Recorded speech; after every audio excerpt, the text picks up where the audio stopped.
Today we have the 2021 Kia Pro Ceed. This vehicle has done just over 40,000 miles. It has an automatic transmission and a petrol fuel type.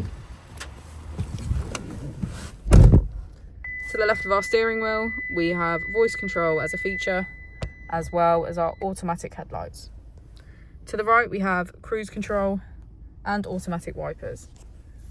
Moving onto our screen, we can access our map, navigation, button settings, radio, media, which includes our Apple and Android CarPlay, and setup. If we put the vehicle into reverse, we can see that it comes with a parking camera with rear parking sensors.